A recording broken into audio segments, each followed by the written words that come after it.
Welcome to another episode of 7 Minutes. I am Chris Wright with my co-host, Beverly Swim. On this episode, we are talking to Joanne Russell. She's the owner and CEO of the Mortgage Place, Inc. in Clifton Park, New York. She's been a mortgage loan originator for well over 30 years. She's licensed in multiple states. And Joanne will discuss her core values, how she's been able to, manage the volatile environment of real estate, as well as being able to, maintain a business with professionalism and integrity. Ladies and gentlemen, please welcome Miss Joanne Russell. Welcome, ladies and gentlemen, to another episode of 7 Minutes. Today, our guest is Joanne Russell. She's the CEO, president of the Mortgage Place, Inc. And of course, you get mortgages there. So right. not hard to explain. And I've known Joanne quite a few years in my real estate career. We bumped into each other. We've met for coffee. And now, I have my family member. My wife works with her. And I found you so fascinating in how you do business. Anytime I mention your name to people, do you know Joanne Russell? They have nothing but kind words to say. So I want you to know that. Fabulous. So you've made quite the impression. So I'm going to go to Beverly, and Beverly, do your thing. Well, and congrats on being able to do loans in both New York and Florida. That's outstanding. Thank you. Especially, did you find that a lot of people moved from New York to Florida or bought a second home in the past couple of years? It's amazing how many people are going that way. I mean, obviously, during the pandemic, a lot of people went to places where they could work remotely, and why not work where there's sunshine 90% of the time? Absolutely. It'd much better be out on your balcony in Florida than, cooped up inside in New York. Totally understand that during the winter. Mm-hmm. So, it is said that many successes come from a lot of different failures. So does this statement fit you? Well, I don't know if I would say failures or if I would just say experiences. So, whether it's a relationship that didn't go the way you wanted, or if you worked for someone who wasn't on the same page as you take those experiences and you build on it. So if you worked for an employer that you didn't necessarily like, you didn't like their business model, that would be a way for you to learn how not to run your business. And then, of course, you have your other people that you worked for that were kind of a mentor to you so that you could grow your business based off of what you learned from them. That's awesome that you had people that you were able to learn from and get mentoring from. Have you been a mentor? You probably have staff, so you're probably a mentor to them. Yeah. I'm a mentor to them. I think I'm a mentor to some of the younger people in my family, as far as like a very, structured role as a mentor. I haven't done that, but I'm certainly looking forward to that in the next stages of my life. Is that right? Yeah. Giving back. Yes, giving back. Mm-hmm. What has surprised you most in life or in your business? I'd have to say it's technology. It is just leaps and bounds. It's so different from when I first started in this business. When I first got into the business, we would order our credit reports and we would have to wait for a courier to come and bring them, in a sealed envelope. And now I'm running credit reports while I'm talking to somebody on the phone and they're there in seconds. So the technology has really changed the way we've done business. Gosh, I guess so. You've been a loan originator, I think, for 26 years. Is that right? Actually, a little longer. Yeah. A little longer. Sorry about that. A little bit longer. No, I think maybe, yeah. But about 32 years now. Is that consistent? You've been doing it all along? Yep. I've been in the mortgage business all along. I got into the business by accident right after college, and I just went from there. And Beverly, she is so smooth. Like you probably go into like a little closet and then get angry and scream, but you're about every situation. You're like, no, that's okay. We'll get through it. It's like, you just ride the wave. And I do in your business, it can be so frustrating day to day. Clients and customers don't always do the right things. They don't do the things you ask.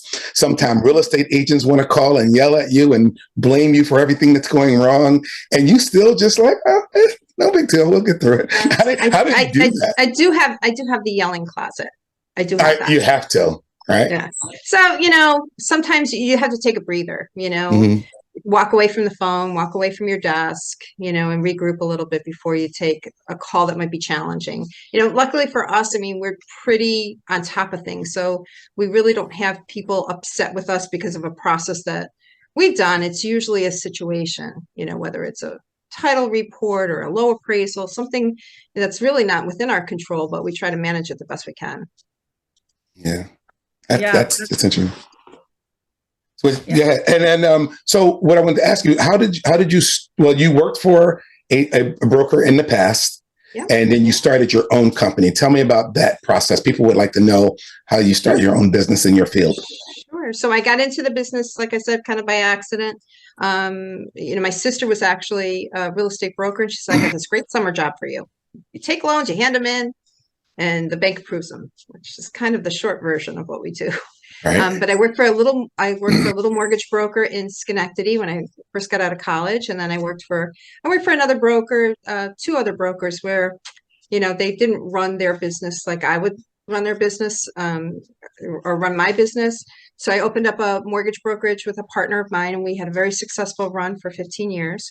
And when the model changed in 2008, our model changed, business changed. So he went in a different direction, and I started the mortgage place here with a few staff members.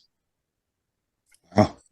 Well, congratulations. Thanks. That was a difficult time, and you made it through. Yes, it was. Yeah, we saw a lot of people leave the business.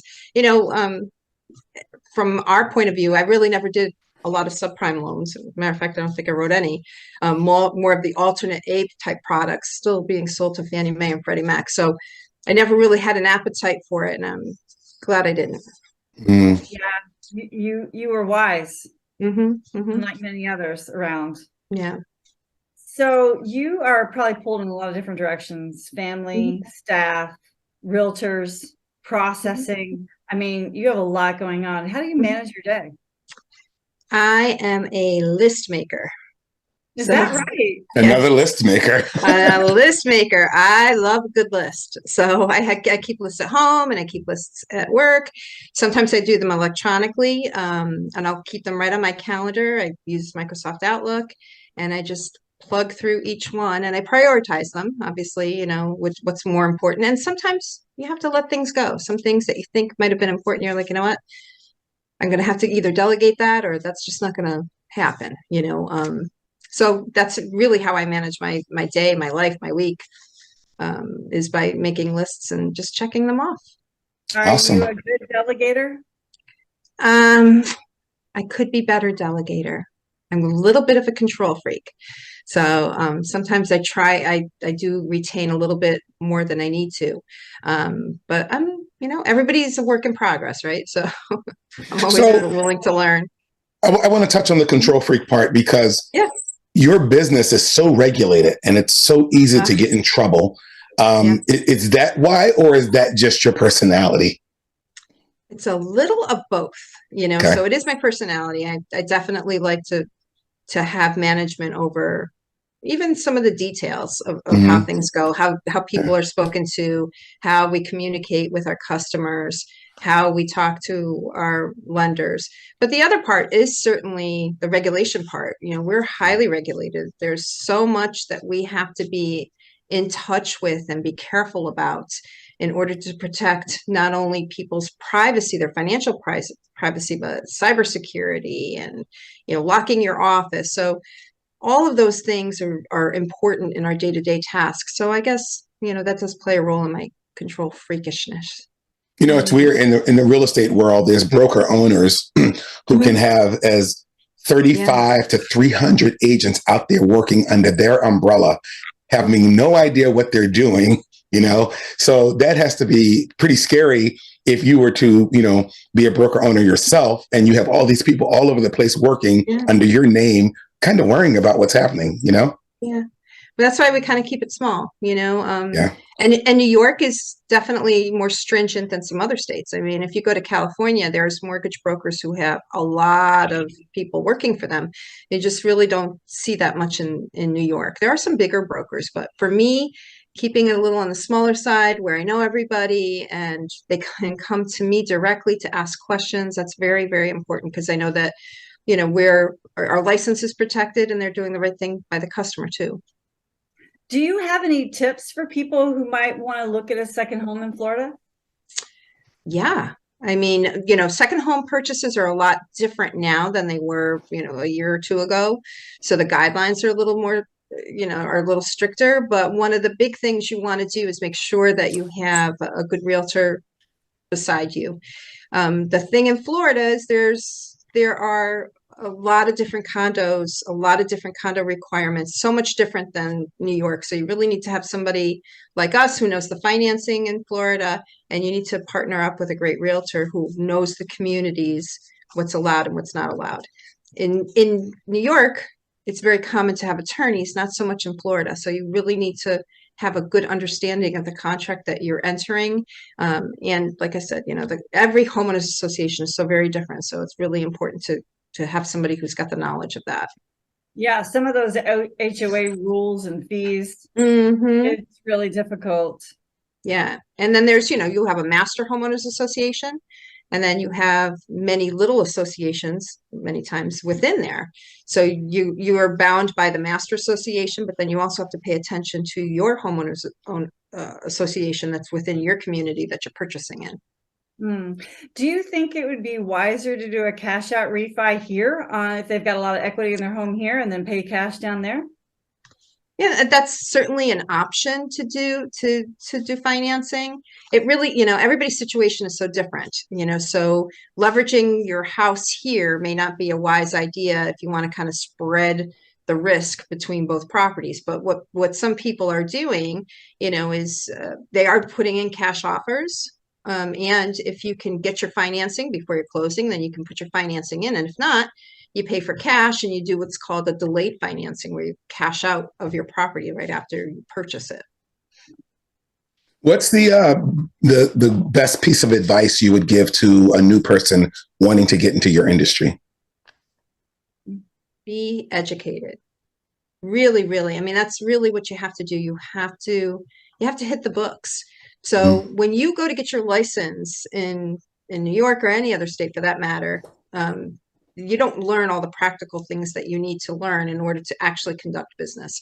So once you pass your test, which is a very difficult test, the MLO test is hard. Once you pass that, that doesn't mean that you know what you need to know in order to go out and actually communicate and work with borrowers. So take any type of education that you can, work with somebody who's been in the business for a long time so that you can listen to them and learn from them. And there is a plethora of learning materials out there, a lot of things online that you can do. And if you're working with a broker, we're able to have our lenders partner with us and help educate our originators here. So that's always a good resource too. Education. Very important. Education, absolutely. And it's every day, you know, just like your industry, everything changes, you know, on a regular basis. You know, the guidelines change almost daily, whether it be something minute or something pretty major. You've seen a lot of changes in the economy over your 30 years, and you stuck with it. Has there ever been a time where you thought, you know what, maybe I need to get out of this industry and do something else? Yeah, I have to tell you, 2008, 2009 was pretty scary, you know, but I also know that this is something that, you know, that I love doing. And so I weathered out the storm, but it was scary because, you know, people are losing their houses and, you know, that type of economy was self-created by not just mortgage brokers, you know, but the whole economy, Wall Street, big banks. That was a scary time. That was a scary time. Interesting. Yeah. Do you have any life hacks that you use that some people may not know about? Geez, I don't know. Like I told you, I love my lists, you know, so that's a big hack. But one of the things I've actually just started doing was recording some processes that we do either at home or here, recording it and sharing it so that we can share that with our employees here. So if we're ordering an appraisal, we can record it, show the processes of doing that, and then we can share it with the staff so everybody can share in learning that task. And that way everybody's on the same page too. Yep, exactly. Nice. So are you a reader? Do you have books that you would recommend to people? I have to say that I love audiobooks. And I do that's too. because I'm a multitasker. I love to listen to podcasts and books while I'm, exercising or walking or doing laundry or cooking, things that, require muscle memory. I don't really have to think about it too much. So I've listened to a lot of books. I don't listen to a lot of like self-help books because I read so much material over the course of my day I like to use my audiobooks as relaxation. But I have read in the past, Integrity Selling. It's an older book. It's 87, I think, 1987. I think I took I took a course in there, and that's a really, really good book for somebody who wants to, learn how to be in sales without being salesy. Right. So that's a really good book. The Things They Carried was very moving. I read the audio book. That's very, very, very good. It's called The Things I Carried. The Things They Carried. The Things They Carried. And what is the premise on that? Vietnam. Oh, okay. Great. Yeah. You should listen to that. As a veteran, I think you would really find it moving. And then I listened to like a historical fiction. I listened to biographies. So I liked Wolf's Hall by it's about Henry VIII and that whole era. So that's yeah. I like that era actually. Yeah.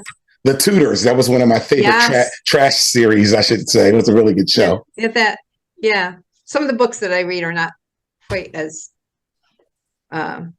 trashy as the Tudors. Some of them are just really just based on history. Yeah. Would you call yourself a mentor or a coach? Well, I think I coach, the people that are here. I want to see them succeed. I certainly want to see my children succeed in life, so I'm a coach to them on a daily basis, I think. But, I think, later in my life, I think I want to try to give back by doing, something, empowering women to be entrepreneurs. Awesome. That is great. We just talked to someone about women being successful in business. Yeah. And I think that's very, very important that there are examples out there that you can do it, particularly if you're a mother, and a wife or whatever, that, you can do it all. Yeah, absolutely. It's all about balance. If you could go back and give 18-year-old self one piece of advice, what would it be? I would probably tell my 18-year-old self to just stick with what you think is right, and follow your heart. When I was 18, I was pushed into going into the engineering field, as being in engineering, computer sciences, and I did that because I felt a little pressure to do that, and it wasn't right for me. That's not what I wanted to do. I wanted to be in business, so I took that route for a little while, and then I got back to doing what I wanted to do, and I went to school for business. Yeah. Awesome. Well, as you know, it's our last question. I always ask all of our guests, what's next for Joanne? Well, I want to develop Florida, right? So I want to develop that area. And then, I think I want to explore, doing some education in my field. I'd really like to do that. With you being the instructor? Yeah. Awesome. Well, thank you so much for coming on. Like I said, I know that you have a nice following out there, so people will enjoy the show with you on it. Do you have any questions for us or at all? I think it's good. Thank you for doing this. This is great. Yeah, everyone's saying that. We love doing it. Yeah. Right. I look forward to seeing what you're going to do next year too. Yeah, you know me. Always thinking, right? Yeah. All right. So, Joanne, thanks so much for coming on. We really appreciate you. You have a good night, and thanks for giving us your time.